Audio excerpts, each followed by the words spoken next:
she had traveled with her stepmom and all of them. So while she escaped because she didn't have much freedom in Dubai. She didn't have freedom to do the things that, anybody in a civilized world would take for granted, like driving a car or traveling or, just making choices for your own future.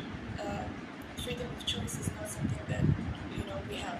So when you have it, you take it for granted. If you don't have it, it's very, very special. So yeah, she ran away, and the whole time she was communicating with me. And I was 14 years old at that time.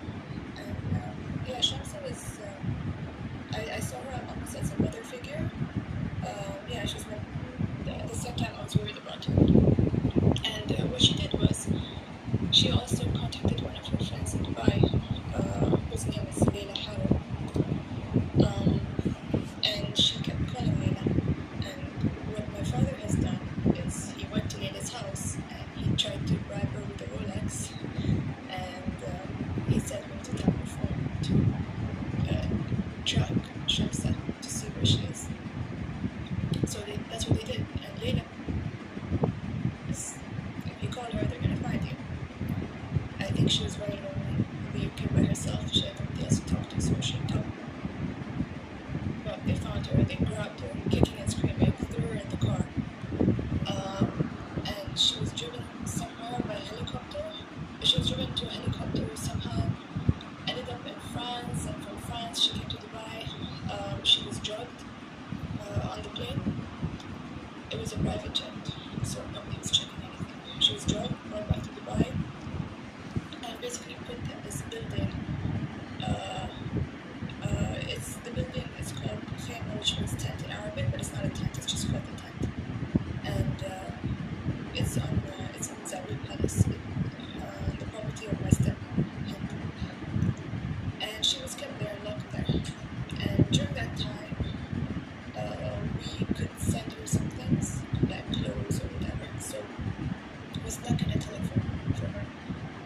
We, meaning me and my adopted sister, we were in contact with her. And we snuck in a telephone so we could talk to her. So while she was inside, she contacted me. I'm not really sure. The story is, Google Shamsa al-Maktoum, and it's the first things that come. Her escape and all of that. She had been tortured. And they realized that somehow she was in communication or something was happening, whatever. So the police went and they took Mona from her university and they questioned and tortured. And my sister Meta came to my room in the evening the same day, and she said Mona was taken by the police and they're questioning her and beating her up basically. What do you know about Shamsa? Meta was kind of acting like the interrogator, like I'm going to interrogate you to get information from you. I said I don't know anything. And anyway, I went and I told my other adopted sister, Fatma Lamar, who by the way was kept in a cabin in our house. She was kept, it's another story. Naughty. Her naughty behavior. She's rebellious. So she's basically kept in a cage in our house. I lit under her door. And she did. And I told her, one has been taken and she's been questioned by the police and everything. And then Fatma just went crazy. She got out. She took a knife. She was threatening Ali. Stuff or whatever. So she took a knife and she was threatening him like arresting him. What happened after that? Yeah, so that day I kind of lost everyone. All my friends, all my sisters, everything. I lost everyone that day. It was a very hard day for me. And of course I lost my communication with Shamsa. So approximately a year later, as a 16-year-old, I decided that I'm going to escape. Back then, I didn't have internet. It was 2002.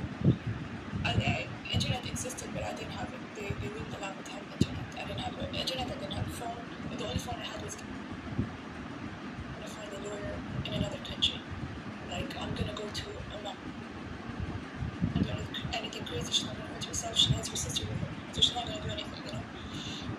So I was thinking either I get your help or I get put in prison with you. So in 2002 I escaped, and they caught me at the border.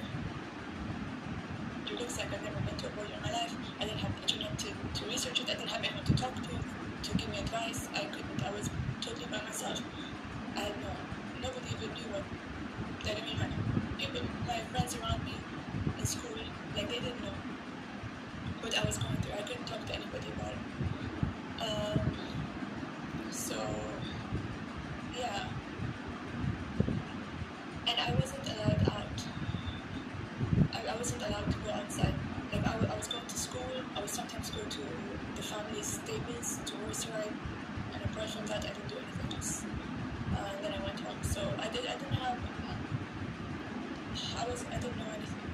So yeah, they called me at the border basically, and then they found out who I was. They put me in prison and they tortured me.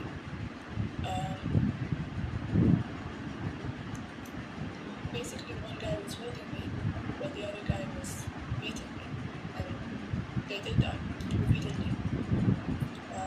I think the first time they tortured me, I didn't feel any pain because I was in so much shock. It was like somebody was hitting me through a pillow or something. I could see what they were doing, but I was like, are they just destroying my body? What's going on? I didn't even, the pain didn't register because I think I was in so much shock, and it was a long day, didn't sleep, and the pain I didn't feel the pain. It was like a half-hour torture session.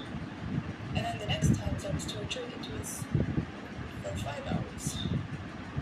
And yeah, I was just pulled from the bed, driven to another location, in the palace, in the same building, the khema, the tent, which is not a tent. And yeah, they tortured me. I knew how long it was because I had a watch. And they told me that your father told us to beat you until we kill you. That's his orders, your father's orders. Your father, the ruler of Dubai, that's what he said. So all of this public image that he's trying to portray, human rights, is bullshit. He's the most evil person I've ever met in my life. He's pure evil. There's nothing good in him. He's responsible for so many people's deaths and ruining so many people's lives.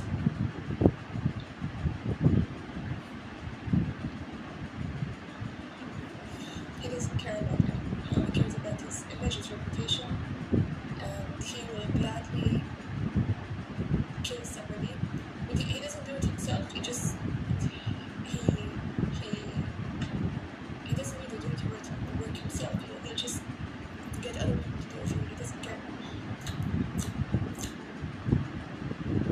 After my uncle died, he killed one of his wives. He killed her. Everyone knows about it. The Moroccan one.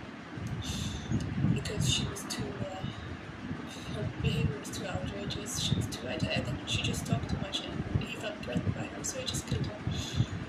Of course, he couldn't do that when my uncle was alive, but he could do that after my uncle died. Everybody knows what kind of person he is.